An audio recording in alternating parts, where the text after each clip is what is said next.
Well, good morning there. Hey, so this is awkward. Either way, today's video is going to be a little different. You're going to see a behind the scenes kind of video. You're going to see what I'm eating, what I'm doing most recently for kind of recovery, things of that nature. Reason why I want to do that style of video today is because, well, quite frankly, we're going through another lockdown in Ontario, and I'm not really working, which isn't a bad thing because I actually chose to use up my vacation time because I haven't really had a vacation in about 2 years. So I thought it would be a perfect time to, well, relax, unwind, stretch things out, not be broken, and hopes that after the end of this training cycle, I'll hit a PR and I'll still be healthy. So that's what I'm going to show you today. And a reason why I wanted to kind of do a day of eating videos because A, I haven't done one in a really long time, and B, if you guys have been following along on Instagram, you'll notice that I posted this picture here, and quite frankly, I haven't really been that heavy in a long time. Now, just to be completely honest, I'm not that heavy now. That was on a pretty heavy eating day over Christmas, but seeing that made me realize that maybe, just maybe, it wouldn't be a bad idea to put weight back on again. Now, I've always been pretty small, in my opinion, around the 165, 167 mark. And quite frankly, getting myself back up to about 170 wouldn't be a bad thing in all consideration because, the heavier you are, the more nutrients your body will get, the easier things will be, especially when it comes to powerlifting.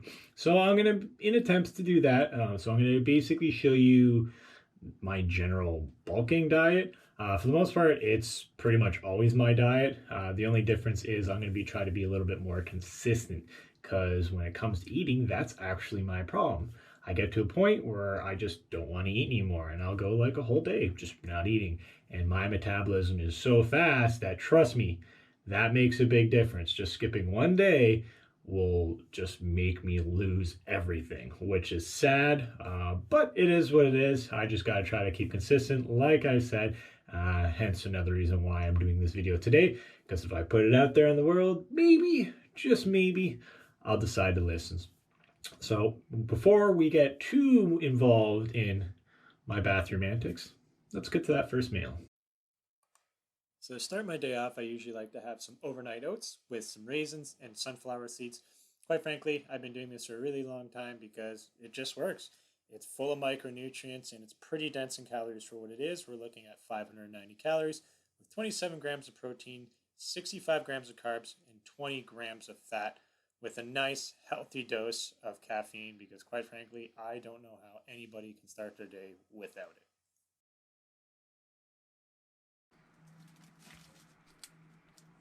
Attaboy.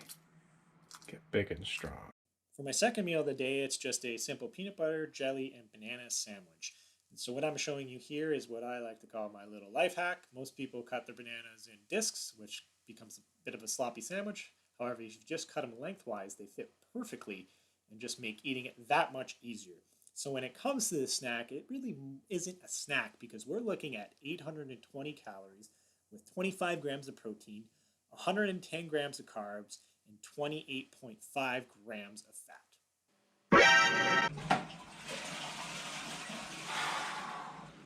My third meal of the day is actually my biggest meal of the day at 1,167 calories with 59 grams of protein, 134.5 grams of carbs, and 41 grams of fat. It's just supposed to be a simple Mr. Noodle with peas, spinach, and baked tofu.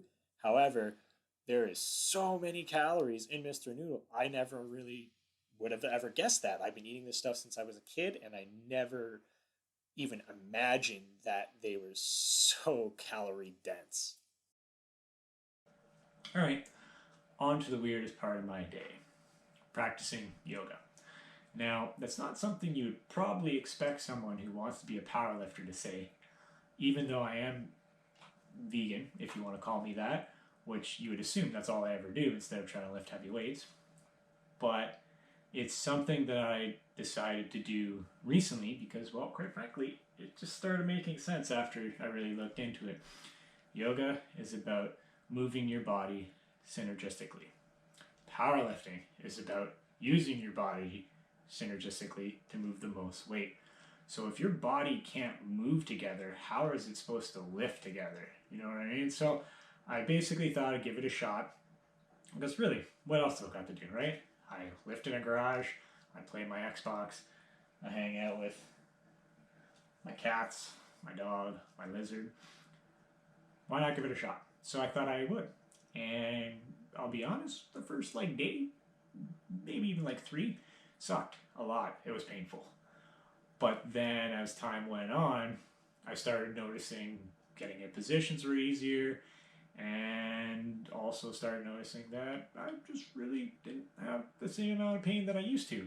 It's been a really long time that I've pretty much avoided rounding my back, like going into flexion, like tying my shoes, bending over, anything. Like I pretty much squat to do everything or go down to one knee. And just recently, I started just testing the waters and hey, I can bend again, which is kind of nice. It's a good feeling. I'm only 32, so I should be able to move. So yeah, it's definitely something that I plan on trying to be consistent with because quite frankly, it makes me feel better. That, and as you can see, trying to work on soft tissue work, things of that nature, because when it comes to lifting the most weight, yeah, it's decent to be a little bit tense. On recovery, it's not decent. Like before you know it, you're gonna be your early 30s, maybe even mid 30s, and you're gonna wonder why you're in pain. Hence why I wanted to sit down today and talk to you a little bit about why, just maybe why, you should be a little bit open-minded when it comes to health and fitness, and yeah, don't discriminate those ones in the weird positions. My fourth meal of the day is actually just a quick little snack. It's a simple carrot sticks with an avocado mix. Nothing crazy. We're looking at 312 calories with 3 grams of protein, 7 carbs, and 28 grams of fat. Yes, it is mostly fat. However, I need fat in my diet. I need to get those nutrients in to just pack on that weight. My fifth meal of the day is a double Light Life burger with dairy-free cheese, broccoli, and some roasted potatoes. We're looking at 1,026 calories, 54 grams of protein, 82 carbs, and 63 grams of fat.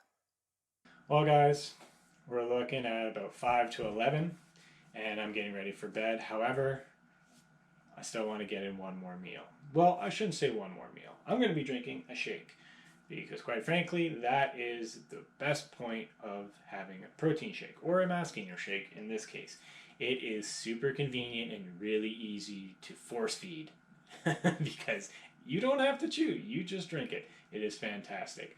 And if you're going to take anything away from this video is protein shakes are only in your diet for convenience. It's not to replace a diet.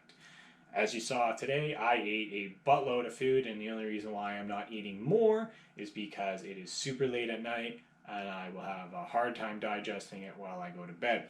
So that is why I'm opting for a mass gainer shake tonight and then pretty much start my day back over again tomorrow.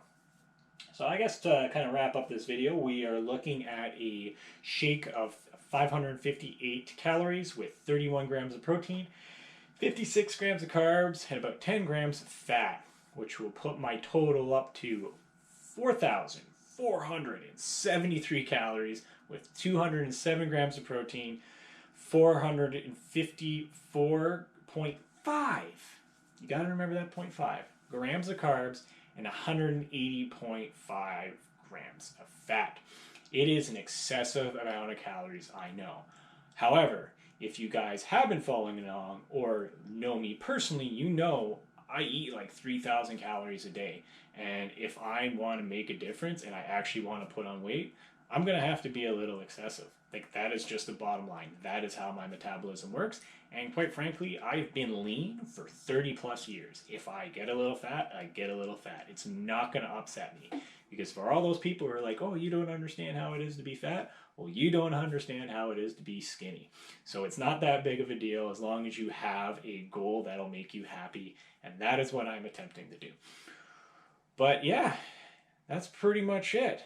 So guys, hopefully you enjoyed the video. Hopefully you enjoyed a little bit of behind the scenes. Hopefully you enjoyed the new camera, because that is a fancy new GoPro that I'm filming off of, which is convenient because now I don't have to spend hours in front of my cell phone, which is nice. But yeah, do me that favor, go down below, drop me some comments because I'd love to hear what you have to say. I'd also like to hear if you guys enjoyed this style of video, if you want a little bit more behind the scenes, or if you just enjoy watching me train in a dingy old garage. After that, hit the like, share, and subscribe, and spread that love, and I will see you next time.